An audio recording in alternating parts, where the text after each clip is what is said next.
Good morning, everyone.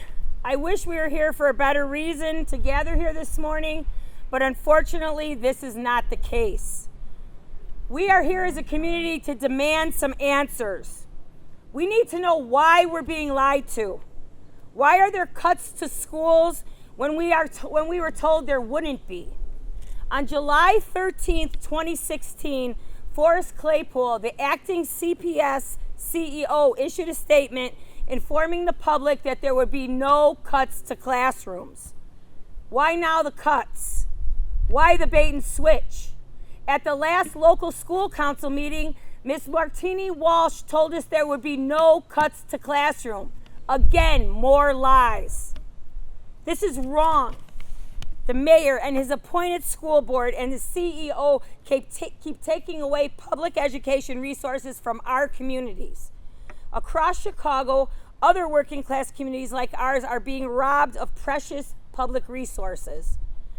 This time it's affecting our classrooms. In the 10th ward, we've lost over 32 positions in our schools. Jane Addams has cut history from the curriculum. Our beloved teacher, Mr. Rob DePrima, after 24 years of service, national board certified, has been let go. We're here today to tell you that's a shame and we are not going to stand for it. Will we take this? No! While wealthier parts of our city get basketball stadiums paid with public dollars, our community is being robbed of its public teachers. This is a disgrace. Our students won't have a history grade in 7th grade. Our students won't get points to get into a selective enrollment school. She is literally robbing our students of a good education. A world-class city like Chicago deserves world-class schools. We cannot have world-class schools with a mayor who prioritizes basketball stadiums and Star Wars museums over working-class families. Chicagoans are getting taxed and getting underserved. About a month ago, we all received our property tax bill, and many homeowners got hit with an increase. Talking to many residents, many feel like they're paying every year more and more and more, and we're getting less in return. Many people are fed up with property tax increases, garbage fees, red light and speeding cameras, sewer tax, water tax, and we get more and more cuts in return. What do we get? Fewer teachers, less service. If we're going to solve these financial problems, we need to ask the wealthiest Chicagoans to pay their fair share. It takes courage to ask your millionaire friends for money. Mr. Mayor, please stop asking working class families to pay. It's important for our community members to get the answers they need and not give up. I'd like to introduce right now a member of the local school council and parent to many students here, Ms. Inez Martinez. Hi, my name is Maria Martinez. I've been in the local school council for over 2 years. I'm an active parent. My heart is broken. It's a shame that our school is getting less. I believe that, CPS states that teaching and students are first, where they're not showing that to our school. They're leaving our students at a lower level in terms of other students in other communities. We deserve better. We deserve better education, and we deserve to keep our teachers that we have. Right. Thank you.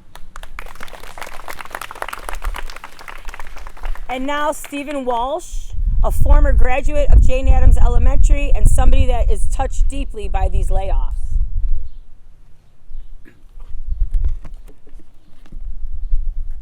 My favorite teacher was my 7th grade history teacher. He was the only teacher that I can quote word for word, still to this day. He got us so revved up for things like the Constitution test.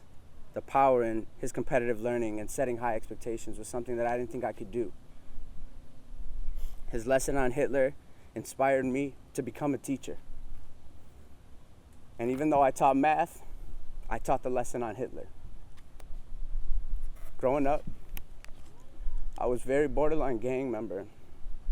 I wasn't really too sure what to do, who to believe in, or who to trust. But it was teachers like Mr. DePrima and the other 11 that have been cut, that kept me straight and made me the first person in my family to go to college.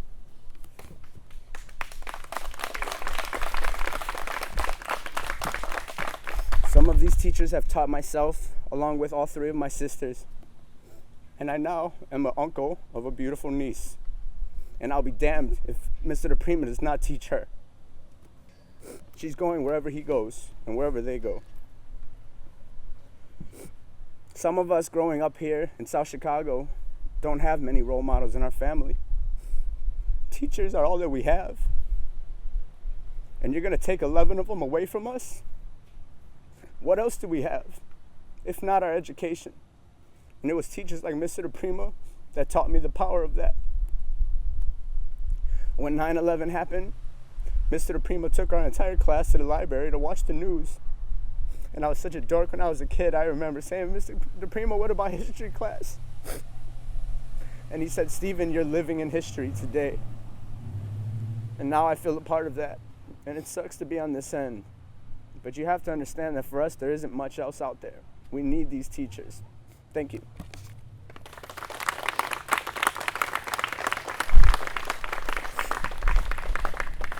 If you had Mr. DePrima as a teacher, I want you to raise your hand.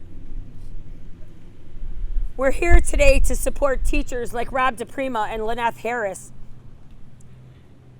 from losing their job and not being able to teach our students.